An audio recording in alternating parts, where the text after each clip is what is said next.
from John chapter 11, verses 25 and 26. I am the resurrection and the life. He who believes in me, though he die, yet shall he live. And whoever lives and believes in me shall never die.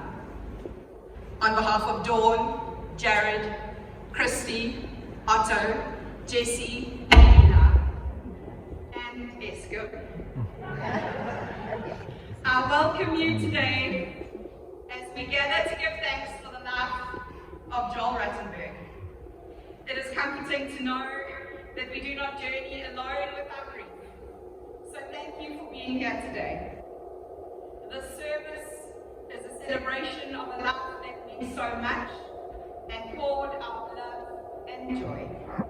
This is a time to remember and rejoice for the life of Joel. And I'd like to read a poem that has brought comfort and hope to me. It is written by Merritt Malloy and is titled Epitaph. It goes like this. When I die, give what's left of me away to children and old men that wait to die. And if you need to cry, cry for your brother walking the street beside you. And when you need me, put your arms around anyone and give to them what you need to give to me. I want to leave you something better than words or sounds. Look for me in the people I've known or loved, and if you cannot give me away, at least let me live in your eyes and not on your mind. You can love me most by letting hands touch hands, by letting bodies touch bodies, and by letting go of children that need to be free. Love doesn't die, people do. So when all that's left of me is love, give me away. Let us pray. Heavenly Father, we thank you for your grace that eases our pain. Thank you for your eternal presence that strengthens and sustains us. On this day, as we gather to celebrate a life that was so important to us, may your comforting hand be upon us. Thank you for family and friends whose love holds us and keeps us going when we cannot keep going ourselves. We ask that you would hold each one of us in our hurting and our pain, that you would be with us in our fear, that you would give us faith to see your guiding hand in our confusion, that in all the anger and perplexity of this time, you would help us to cling to you as the calm center of the storm. In the name of Jesus Christ our Lord, who by his death conquered all death. Amen. Amen. The reading today is Psalm 23, the Psalm of David. The Lord is my shepherd, I lack nothing.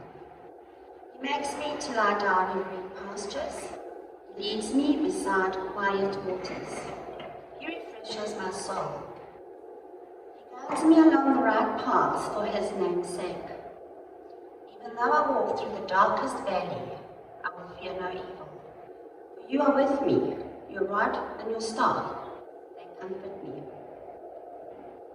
You prepare a table before me in the presence of mine enemies. You anoint my head with oil, my cup overflows. Surely your goodness and love will follow me all the days of my life, and I will dwell in the house of the Lord forever. Amen.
proclaim symbol. If I have the gift of prophecy and can fathom all mysteries and all knowledge, and if I have faith that can move mountains but do not have love, I am nothing. If I give all I possess to the poor, I give it over my body to hardship that I may boast, but do not have love, I gain nothing. Love is patient, love is kind. It does not envy, it does not boast, it is not proud. It does not dishonor others, it is not self-seeking, it is not easily angered. It keeps no records of wrongs. Love does not delight in evil, but rejoices with the truth. It always protects, always trusts, always hopes, and always perseveres. And now, these three remain: faith, hope, and love. But the greatest of these is love. Let's all take a deep breath. We're here with pain in our hearts, but we also here with joy in our hearts. If there's been anything that's been repeated time and time again in the myriad of messages I've received over the past couple of days, weeks, it's that, oh, it's been such a joy to know your Father. And that is the case.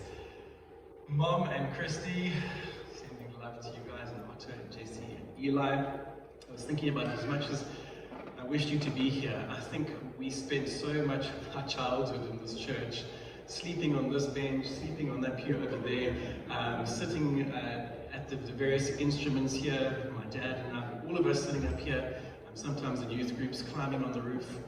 I'm not allowed to say that. I saw Lynn's eyes go. So as much as you guys are not here physically, I think you know the lay of the land, as to say.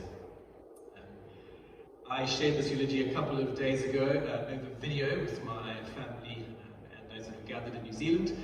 And so for those of you who did tune into that, I'm really sorry you're going to have to listen to some of that again. It is indeed an immense and it's a weighty privilege to stand before you all and say a few words about my father. And I think one would imagine that with my career as a travel journalist and a wordsmith, I'd be very comfortable with words, but this was most certainly a writing assignment that I wasn't equipped for, and I fought with words for about 3 days, and it is a difficult thing to sum up somebody's life in words, and I felt like that was the task of this, is to sum up my dad's entire life, and a friend of mine just sat me down and said, that's not the role here, you have to share a couple of memories, and so that's what I will be doing.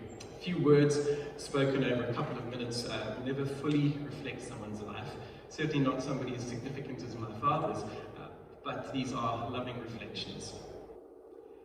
My father was one of 3 children born to Shirley and Chucky Ruttenberg, and for those who didn't know, he was actually born in Cape Town, and I didn't actually realize that. I live in Cape Town currently, and so when I ordered the flowers, they sent me a picture, because we had to do this all over WhatsApp, and I said, please remove those roses, and can you put proteas in, because they make me feel more at home.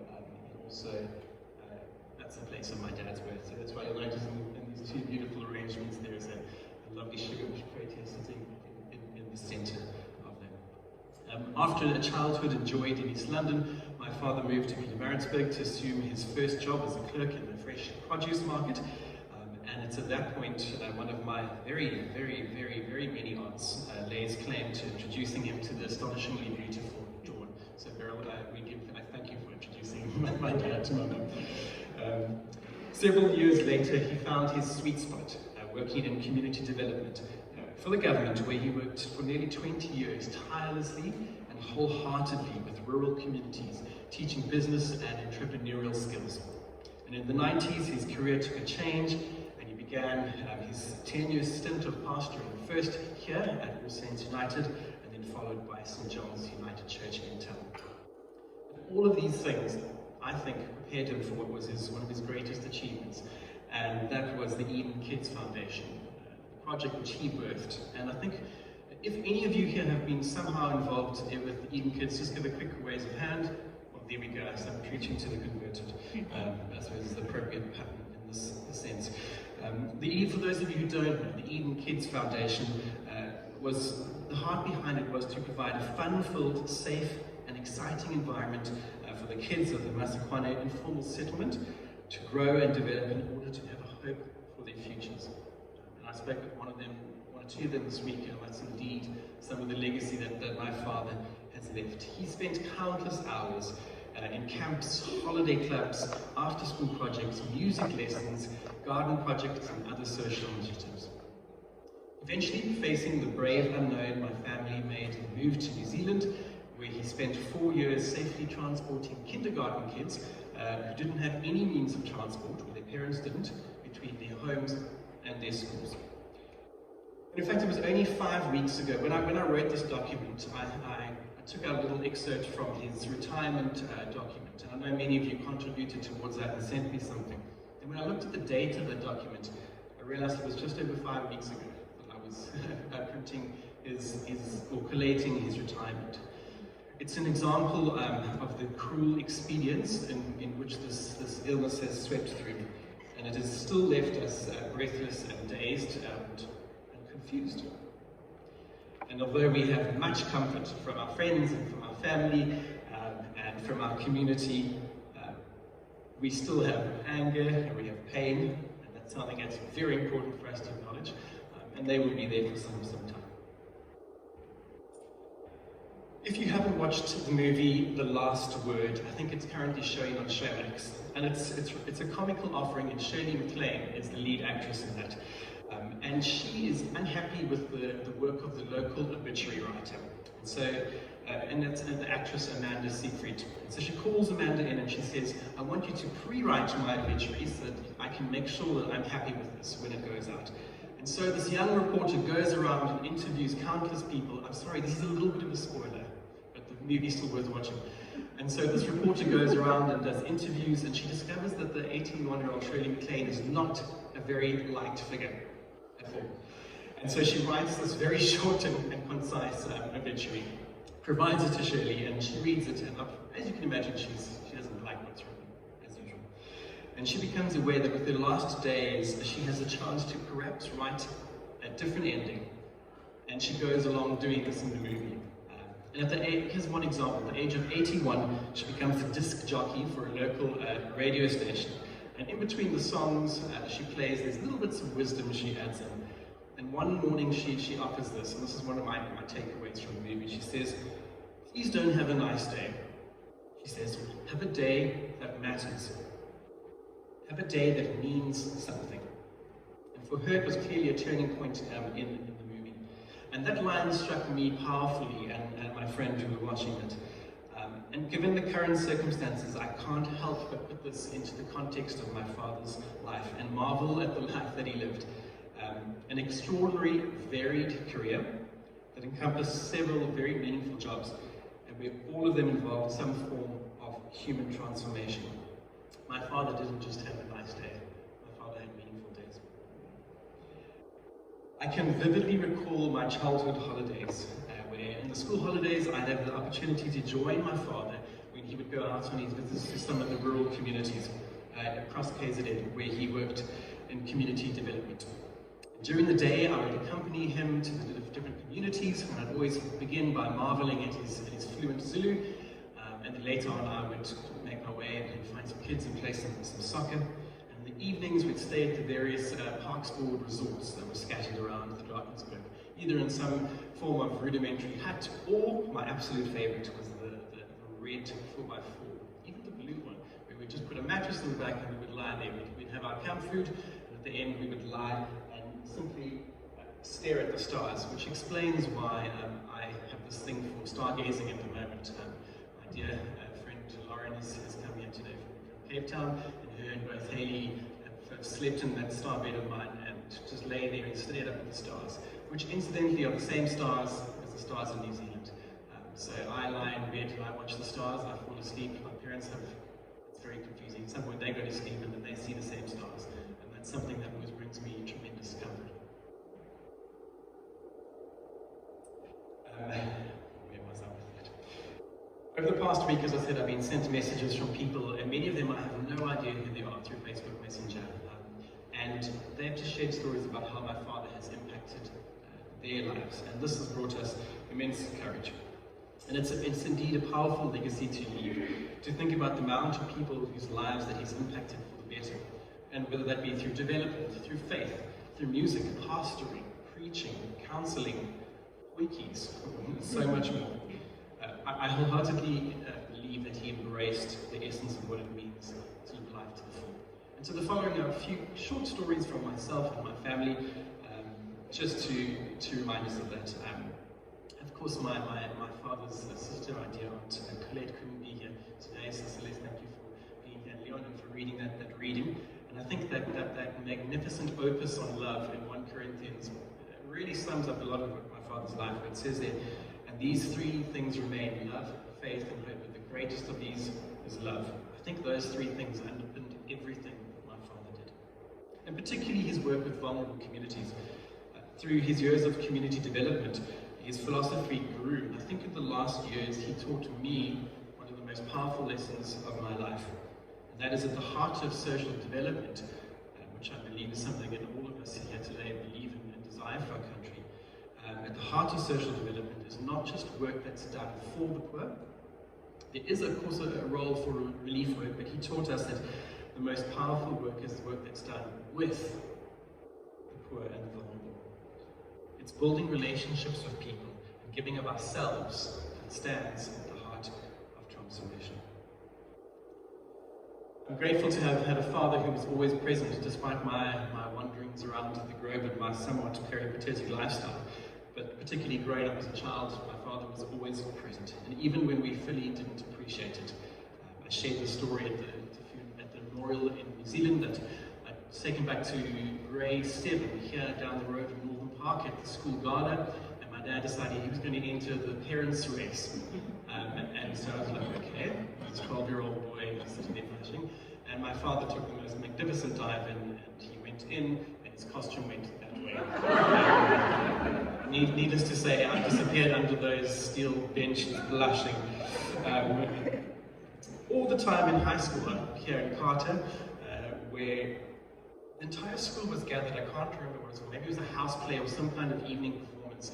And I'd given my dad the wrong time to collect us. And he grew impatient of waiting, and so he just decided to open the back doors of the school hall and proceeded to walk down in the midst of 1,200 of us, down the center aisle, just looking like this to and fro, looking for me. Needless to say, I shot out of the side door very quickly and had words with him after that.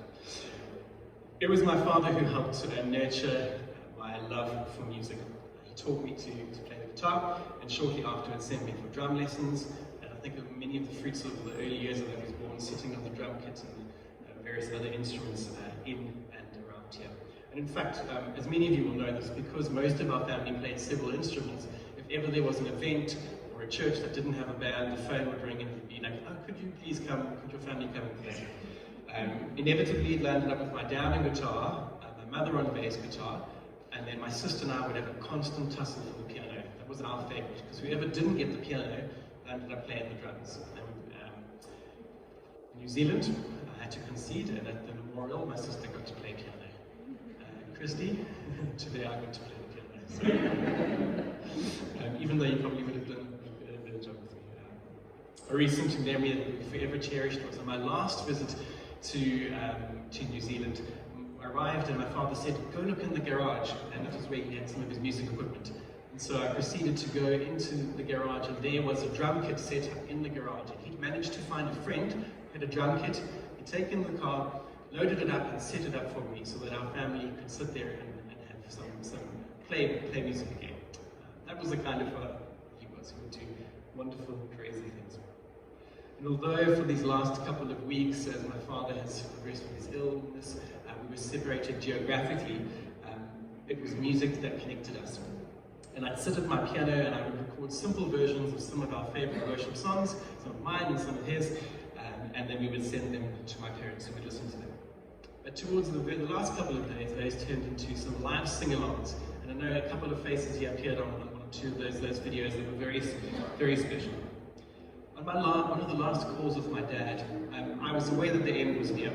And I felt like I needed to, on one of these last calls, say all the important things that needed to be said, and reassure him about a whole bunch of things. And so I went for a long walk on the promenade, and I gathered all these thoughts in my head, and I came back, and Christy had arranged, my mother wasn't there, and we had this video call. And I was ready with this mental list of all the things I needed to say.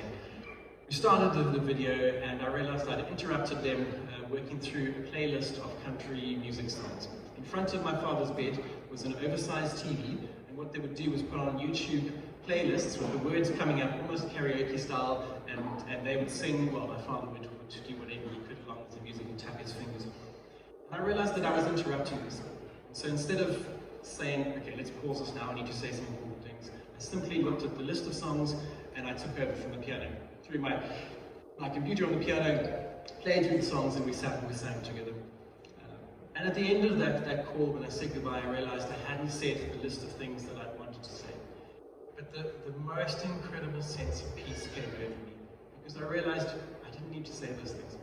In the life that we'd lived, in the relationship I'd had with my father and all of us, we'd said everything that needed to be said. We'd expressed everything. That was a great privilege. That was a great privilege, indeed. So instead of saying a couple of things, deep things, what we got to do was sing along to Neil Diamond and Cat Stevens and the likes on my piano, and that was very special. I'm going to move across to a couple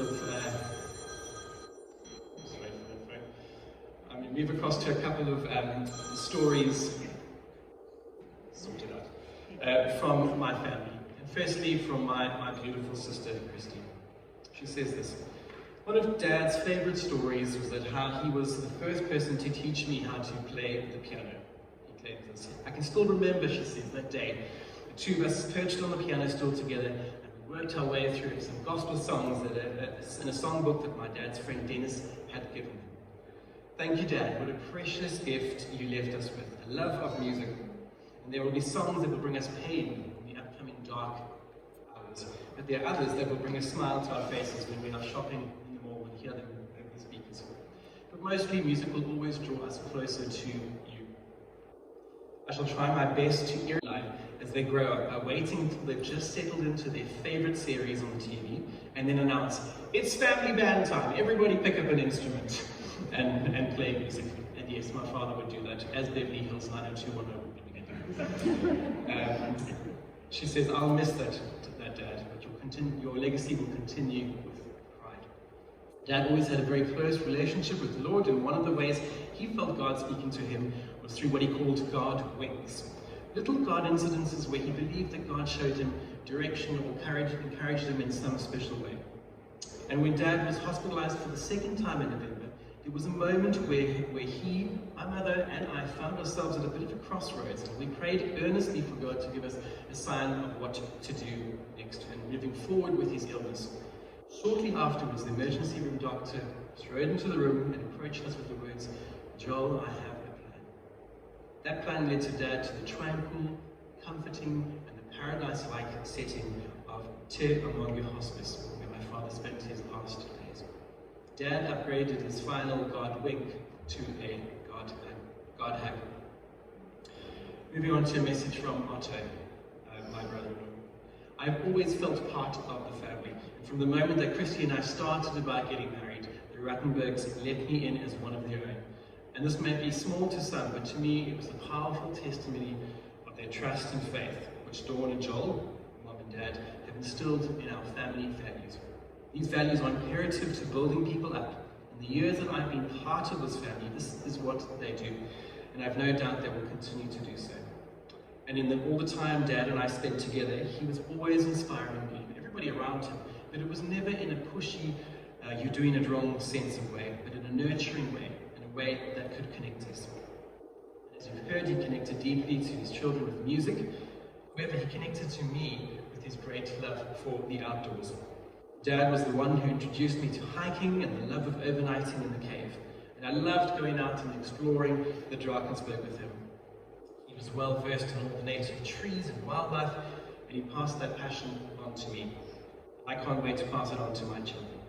The other thing Dad loved doing was to find moments of God's glory, hidden or sometimes obvious, and then he would shout them out from the rooftops, or in that case, the mountaintops.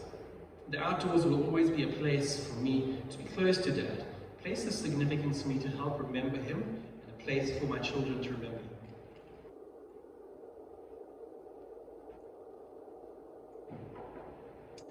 Moving on to a message from my beautiful mother. She says, "Thanks for choosing me, John, and for the 41 years that we spent together. You are my romantic, loving husband, my lover and the father of my 2 amazing children." She did say amazing for the record, I didn't insert that in there. "My 2 amazing children, my co-gardener, best handyman and musician. We shared adventures with memories to last a lifetime. I was deeply understood and I was completed by your love. Always thinking of you before me. Always thinking of me before yourself, right until the end. That we didn't get enough time together. And even in the last weeks of extreme pain and suffering, the hardest moments of my life, when I fed you, when I looked after you, as we listened to music and spoke and cried together, our love rose to even higher heights. And during one of those times when I asked you how I was ever going to manage to go on without you, you said, your beautiful children and grandchildren that we have shared will help you on. And then you said, but I'm with you today. You always saw good and blessings in every moment. And you spoke often of how God was carrying you on his shoulders in the past weeks. We'll see you often in our children and the many things that they do or say. And I know that the same Lord is carrying me now on his shoulders. And I pray God will give me the strength to go on as I struggle with the heartache of losing you. I hold you tightly within my heart until the joyous day arrives when we meet again." I think it would be remiss of me if this moment I didn't acknowledge my mother. Over the past weeks and months, I have never seen love so tangibly demonstrated tirelessly as the way she has. You've set the standard for love in the way that we would, I don't know if we could ever live up to, but thank you for doing that. And so, us gathered here today, we're going to put our hands together in a way I think that's befitting of honouring you, of how you've loved Dad over this last while. Let's celebrate my mother.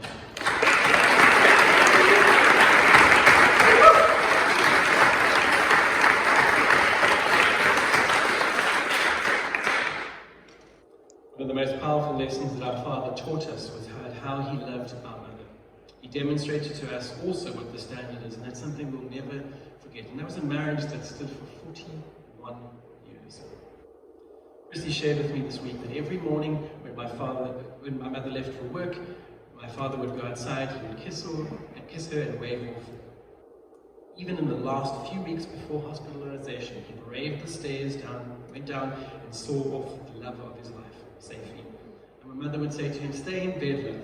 It's cold and it's not easy for you to walk now." And he would reply, "A little walk will do me good." Many years back, I had the privilege of standing in a similar pulpit and sharing a few sentiments about my grandfather's life. And my father had written a poem about him. For those of us who were there, I think I remember giggling at this poem he wrote about my grandfather. And he concluded with the following words. He said, My dad is different, but I would never change him for anyone in the world. If I could just be half the father and husband that my dad is, then hopefully one day my son will be able to say that my dad is different to other dads." Well, Dad, in these last minutes worth of stories, I've tried to show that you were anything but normal. My dad wore cowboy hats. My dad could play 4 instruments at the same time. My dad could fix anything and my dad could make anything. My dad could remove his front teeth and leave us all in hysterics or embarrassment, depending on the context. My dad was indeed different to other dads. If you'll permit one last memory. It was a frigidly cold evening in London. I don't actually know if you were there that night, Haley, but I was sitting in the cavernous but thankfully warm interior of Holy Trinity, Brompton. It was an Anglican church that I attended from time to time in London, opposite Harrods. And on this particular evening, the missionary Jackie Pullinger was visiting. And she's quite well known for her work in Hong Kong, which has been documented in the book Chasing the Dragon. And at some point in her address, she said to us, "We are looking for wealthy families to support our work. And And I thought to her, well, you're in the wealthiest part of London, speaking to a wealthy community. Of course they're going to donate money after this. So I assumed what she was talking about. However, she began to expand on the definition of wealthy. And she said, by this, I mean families who sit together and share a meal. Families that care about each other. Families that care about others. She went to challenge what was previously my idea of wealth. A wealthy family. I was so struck by this that I recall stepping out into the bracing cold and immediately called home. Which is not always a good thing to do early hours of the morning for a child who lives on the other side of the world, but needless to say, I had to share with them my newfound understanding of what that wealth was. And quickly they understood what I meant. I'll never forget that call, and certainly not my appreciation for the life that my parents created for us. There are 1,000 more stories to tell, but time won't warrant that here. We've set up a website to collect some of the stories. So if I could ask you, on the invitation for today that was sent out, otherwise we'll spread the word, maybe then spread the word here. So there's a tiny little website. If you could pop on there and share a story, we'd love to collect those stories as a family. And when you hit the submit button, you can then sit and read through the other stories if you want. You can even upload a photograph if you would like. In fact, Lynn, I'm going to give you and Kim a mandate to upload a story about the little green friends, Billy Joe. We'll leave it at that. So please do share those stories. It could be thought that in circumstances like this, that as a family, in these past days, we would have been hurriedly trying to ask our father stories to record them. But I smile because those of you who know my father in the last 2 years, he's had a rather acute penchant for writing mini books, and every 2 or 3 weeks, or every couple of months, one of the books just appears and he's written another book. And so he's left us this little mini memory library of around 10 to 15 of these books. And so we'll try and find a way of making those available for some of those who'd like to read. Has anyone here read any one of those little books? Okay, they made their way around. In the face of the pain and the grief of the past weeks, we want to say thank you to our friends and family who've carried us through this. I've heard of family members and friends who daily sent songs and messages and pictures of flowers and various other things. And we haven't always been able to respond to the phone calls and to the messages, but we've appreciated it. And my parents' community in New Zealand have just been astounding. I spoke with their minister yesterday, and he said to me, I've never seen a family-built community in such a way. And that's a testament to my father's innate ability to build community wherever he went. And so, on behalf of us, we say thank you to Royston for that community and their friends there. And this journey will be a long one, filled with uncertainty and grief. And also, as my father has shown us in his life, very tangibly, faith, hope, and faith, hope, and love. So, Dad, you have fought the good fight, and you've finished the race, and you have kept the faith. Dad, into God's hands we commit your spirit, but we thank you for leaving enough of it here spread across the lives of thousands of people, so that you will never, ever be further than a second's thought away. You like this one? Ina, do you want to play the guitar? The other word, Jesse. No, this one. Whose favourite song is this? I'm just so polite. I'm ready to try tonight. Rumble, rumble, hey Papa Joe, Papa Joe, hey, rumble, rumble, hey Papa Joe, coconut. Papa Joe, coconut. Rumble, rumble, hey Papa Joe, coconut. Can you sing it? Hey Papa Joe, hey Papa Joe, Papa Joe. Yeah. That's such a fast one. Hey, Jessie, what's something that Papa always has said to you? Can you think of anything that Papa said? Like, Cowboy. Yeah. Yeah. What does Papa say, Eli? Do you have anything in your mind? What does Papa always say?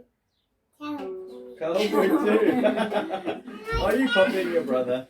And what was Papa very good at? Anything Papa was very good at? Painting. Painting, yeah, he was good at He was painting good and at drawing.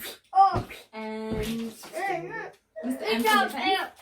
What else is Papa good at, Jessie? You sometimes do Good as a guitar. Yeah. Yeah, he was good. Eli? Very good at guitar. Can you think of anything? What was Papa good at? Is there anything Papa good at? What is Papa good at? What does Papa like? Awkward time. Coconut. Coconuts. Coconuts. Because of Papa Joe and the coconut song, yeah. Hey, Jessie, if you could make Papa into any cartoon character, who would you make him into? Woody. Woody Ah, you got the cowboy hat too. from Toy Story. Yeah, Was there good one. anything that Papa wasn't good at? Jumping. Jumping. Sure, no, we jump on the trampoline. Yeah, Papa didn't. In his younger years, I'm sure he's pretty good at jumping. And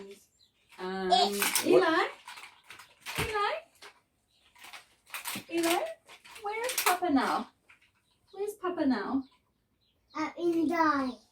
Up inside, up in the sky. Up in the sky. Oh, where do you think, Jessie? Where's Papa? Heaven. In heaven. Yeah. Think Papa's happy in heaven? Yeah. What do you think he's doing? Jumping and laughing and having fun. Yeah. Yeah. What makes you proud of your Papa? He's been through a lot and Look at him. he's been through a lot and very kind to other people. And he's looked after people more than himself.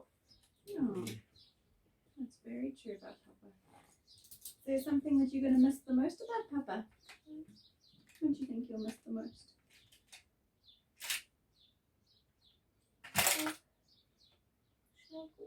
Snuggling. Yeah. And fire pits. What about doing the fire? Papa lets you even light the fire, hey? We'll always remember Papa when we do that, hey? Do you have one final message to say about your Papa? Anything, if you could say one last thing to Papa right now, what would you say to Papa? He's had a lot of he learned a lot in his life here. He's learned a lot in his life here, and he's also become, and also he's very clever. Very clever. Eli? I love him more and more every day. Eli, You'll never forget him, eh? Yeah. do you want to say one last message to Papa? If you could say something to Papa, what would you say? He probably does and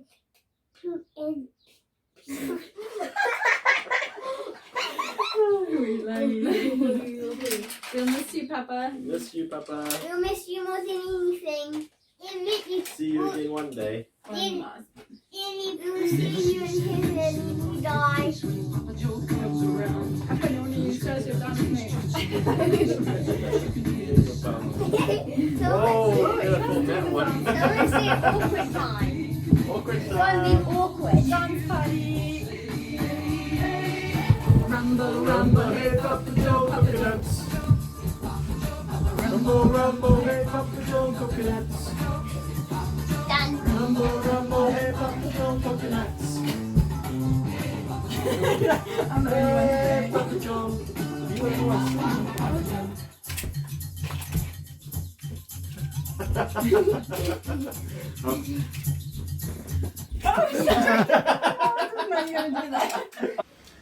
Good morning, everyone. Firstly, I would like to convey the condolences of the Nell family to all here present today and to everyone who knew Joel. I am Ethel Nell, the youngest brother of Joel's mother, Shirley. Naturally, this makes me Joel's uncle, but seeing that I'm just 2.5 years older than him, we grew up as brothers. I always regarded Shirley and Chucky as my second set of parents. All holidays we spent together, and this is where our adventures began. Do any of you remember the Hardy Boys? Well, we were them. I was Frank, that's my second name, and Joel was Joe. And everything we did was done in this mindset. In Berlin, where I lived, all our time was spent outdoors.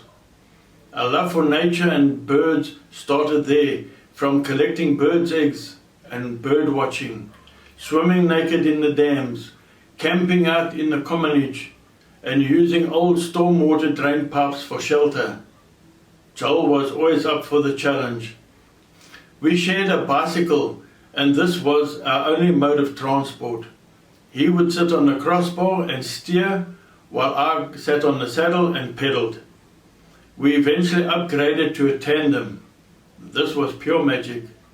With this bicycle, we often rode to King Williamstown, which is about 20 kilometers away, just to get a milkshake. We even used it to go to Ganubi, 65 kilometers away, to visit family over the weekend. Remember, we were the Hardy Boys. We loved to find old dilapidated farmhouses. They were haunted, of course. On one such occasion, we had crept upstairs and Joel wanted to open the closed door that was at the top. And as he forced it open, a horse neighed in the background. Well, I finally caught up with Joel as we arrived home. And the bicycle? Well, we collected that the following day. During the holidays I spent in East London, we managed to get a weekend job at the OK as store detectives. And yeah, we both agree we excelled at this. Nobody got away with anything. Then one day, I enticed Joel to come with to explore the Nahoon River Valley. We climbed the cliffs in the valley, and this is where Joel saw natural bonsais for the first time. Needless to say, he fell hook, line and sinker in love with him and even made a business out of it. We both sang in the church choir from a young age. Even here we got up to pranks, being detectives of course. We noticed that the choir conductor would walk out during the service and disappear for about 5 minutes. We then devised a plan to solve this mystery. Every service we would take turns and get up and follow him out. I remember Joel flying back and almost laughed out loud while he whispered to me that the choir conductor was in the outside toilet smoking. It was Joel who was instrumental in bringing my future wife, Vereen, and I together. After I described this girl I had seen at an athletic meeting, he told me her name and that she was in his class, and the rest is history. He then moved to Pietermaritzburg, but distance didn't matter. We still visited regularly and even hiked on a few occasions in the Drakensberg. He then moved to New Zealand, and when we received the news of his illness, it came as a huge shock. I know Joel as one who never gave up, would not go down without a fight, and I believe each and every one of us fought alongside with him. But when the Lord decided to take him, we released him and accepted the will of God. As I now look back over his life, I see there were no if-onlys, no regrets. Whenever an opportunity arose, he grabbed it with both hands. Nothing was left unfinished. I believe he did and completed everything that he had wanted to do. He went in peace. Enjoy the new adventure, Joel, in the beyond. There are many of our loved ones there who embrace you now. We love you. Hello, New Zealand. Just before Joel left, we told him it was okay for him to support the All Blacks. For those of you who don't know me, especially those in New Zealand, I'm Joel's oldest friend. We met in junior school around about 1972, 73, something like that. Joel was a prefect at our school, and he was a standard above me. And he seemed to excel at everything he did, from sports to music. At this time, Joel's dad, Shuki, was the branch manager at the local Oka Bazaars, and also a part-time wedding photographer. Joel's mom, Shirley, worked in the local pharmacy for everyone and a day. Joel's sister, Colette, was in the same school as us, and they had a younger brother, Glenn, who I never got the opportunity to meet. We met out of school very soon after Joel lost his younger brother, Glenn, in a drowning accident. Joel at the time was a keen and committed bird watcher, and he intrigued me with his vast knowledge of bird life, and he seemed to be able to identify any plant that we encountered. His uncle Ethel, who we just seen on the video now, was a couple of years older than us, and he was Joel's mentor and always inspired Joel's wild ideas. Shortly after his brother's passing, we discovered that we lived close to each other, and we progressively spent time together, gradually building a regular friendship. When we were about 15 or 16 years of age, Joel asked me to join him to go to a site nearby. He had seen a nest from across the river. It was in a small cave halfway up a sheer cliff in an area called Horseshoe Valley, and Ethel referred to it early on. Okay, this was the start of one of Joel's great and exciting ideas. Many were to come, something he produced frequently. I soon found these would continue regularly throughout our future. We rode down on our bicycles and arrived at the base of the sheer rock face. Standing at the base of this cliff and looking up, all we could see was this massive rock and the blue sky above. The cliff was really high. It was approximately 100 meters high. Using binoculars, Joel had previously spotted an eagle's nest halfway up this cliff from the opposite side of the Nahoon River. He was sure that there were chicks in the nest, and he wanted to get a picture. So there we were, standing on this huge floor of solid rock, planning the route out. Some of you have heard the story before. I haven't heard the story. No ropes, no safety gear, no cell phones. This was early 1970s. No such luxuries. So just as in many challenges that we would encounter later in life, we looked at each other, agreed to do it, and nodded. We had a mission, so let's do it.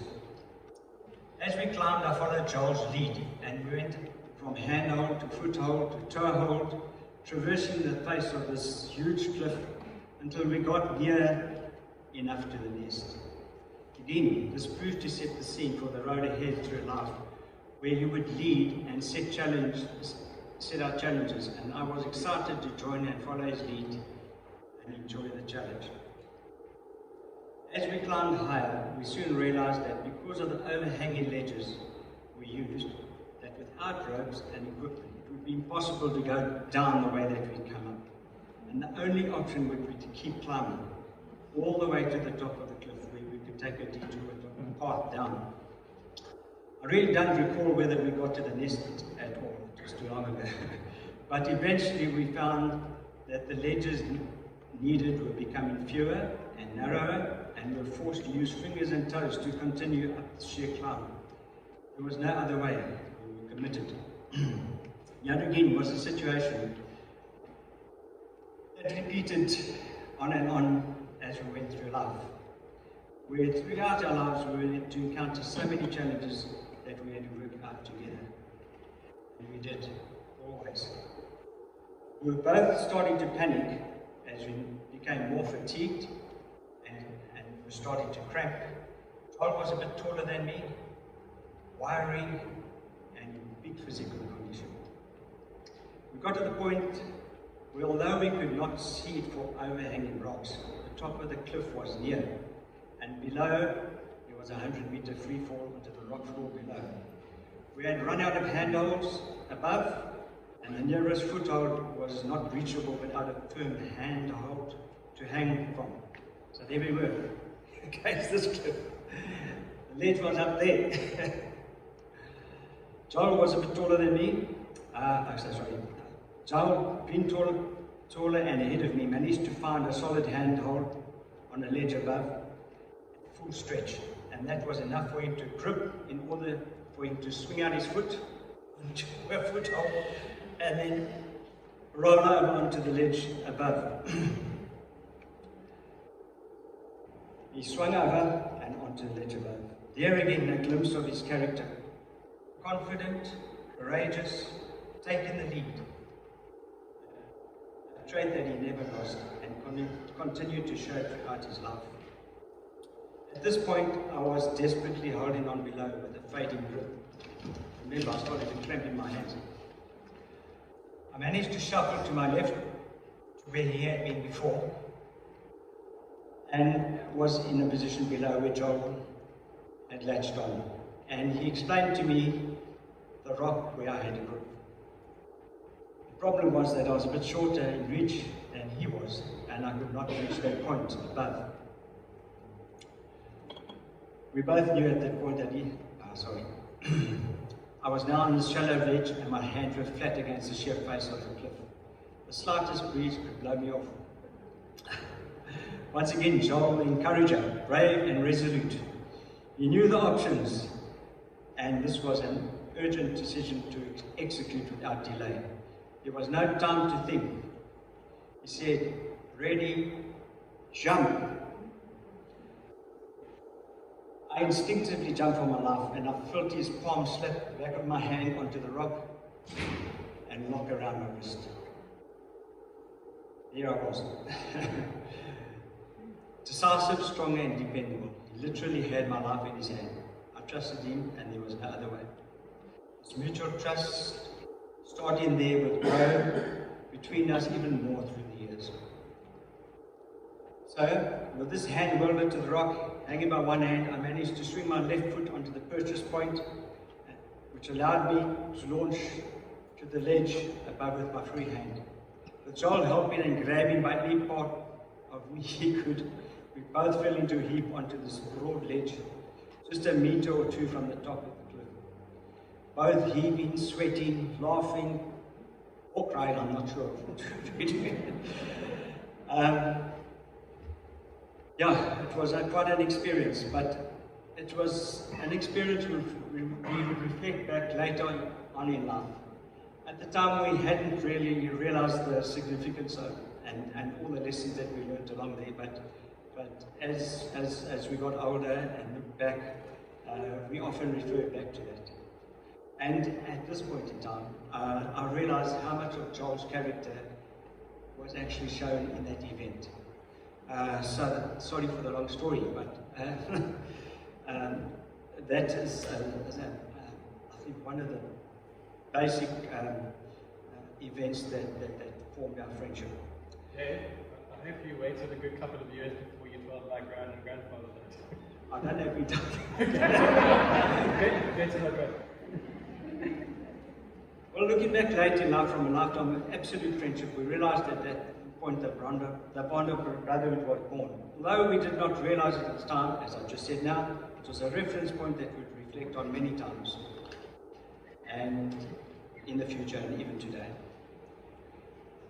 Our friendship at that early age became solid and sincere, and we did many things and experienced so much together through our school days. We eventually went in separate directions, me to the fire service and Joel to the army and Technicon, and we lost contact for about 5 years.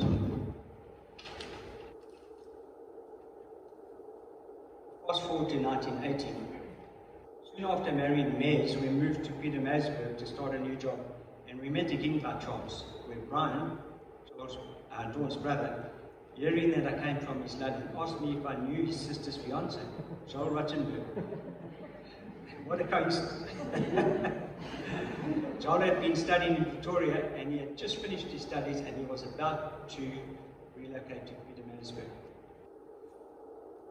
Within a month, we had Joel's knock on the door, and we met Dawn for the first time, and began a lifetime of friendship where our families and our extended families merged. After relocating for a 3-year stint back to East London, we returned back to Pietermaritzburg in 1988. We bought a home very close to Dawn and Joel's. Our already close friendship intensified as we continued growing our families together, sharing so many good ideas, dreams, memories, and some sad and tearful experiences together. We shared similar values. Our friendship included our spouses and our children. Decisions and goals were shared, and our lives were in so many ways influenced and guided by the consistent, firm, and fair Christian principles that Joel always lived by. This was a friend for life, and I include Dawn and Mez as well, because the four of us, and for the greater part of our lives, shared so much love and growth together. Successful business deals and trips to local seaside holidays and Mauritius were some of the highlights.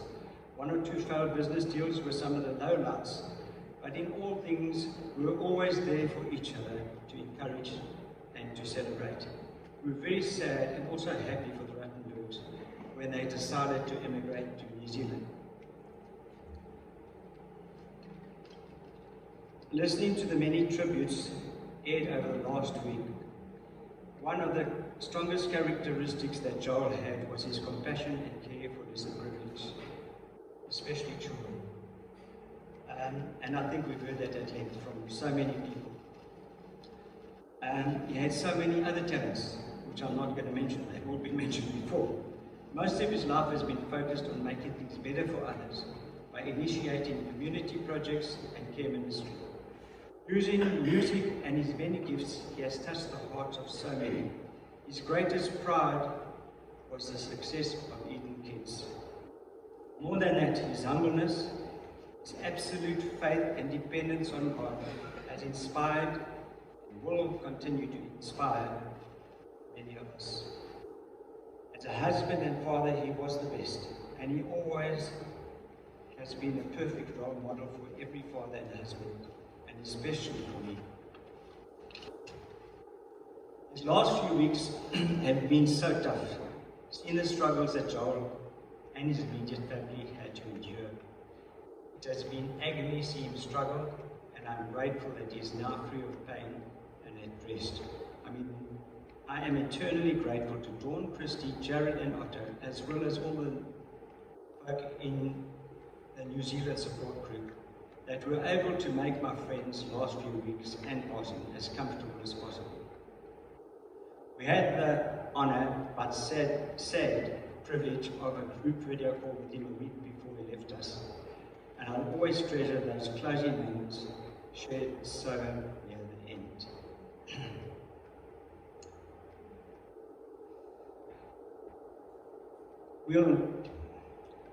Sorry, just a minute.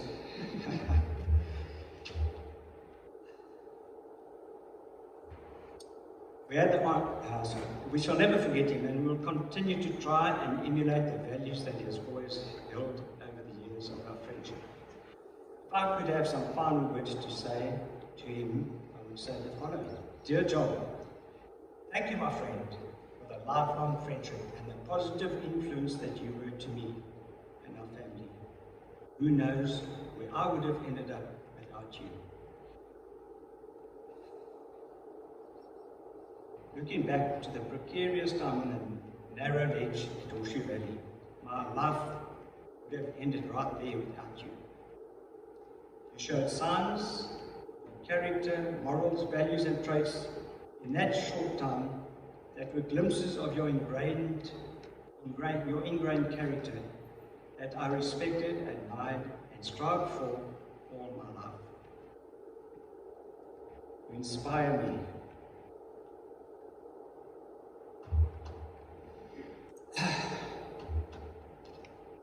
Go well and in peace, my friend. I miss you, and I pray that someday we shall meet again on another level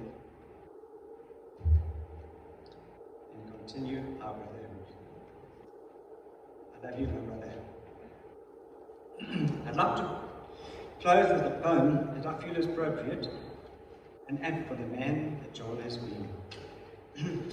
It's anonymous, unfortunately, but we are grateful to the poet, whoever he or she was. It's titled A Life Well Lived. A life well lived is a precious gift of hope and strength and grace from someone who has made our world a brighter, better place. It's filled with moments sweet and sad, with smiles and sometimes tears, with friendships formed and good times shared and laughter through the years.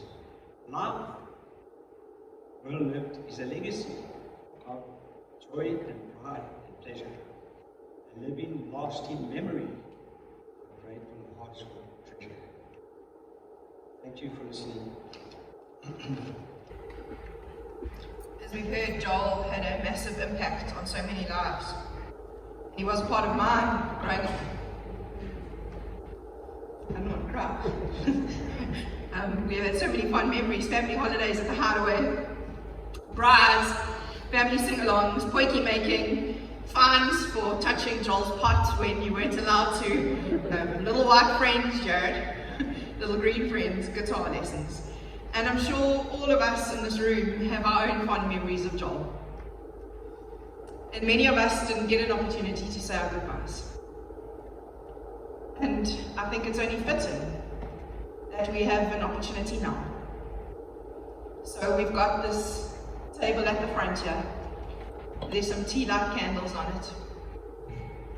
Jared and Dawn's sisters are going to come forward first. They're going to light a candle. I'd like you to all reflect on the impact Joel had on your life.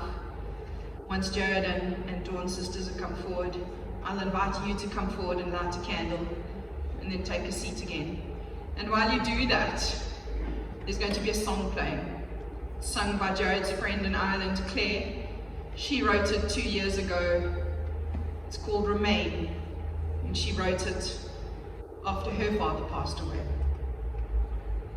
So let's lift our goodbyes to heaven, think fondly of Joel, and create a beautiful garden of memories for him. So I'm going to invite Jared and Dawn's sisters to come forward. Even when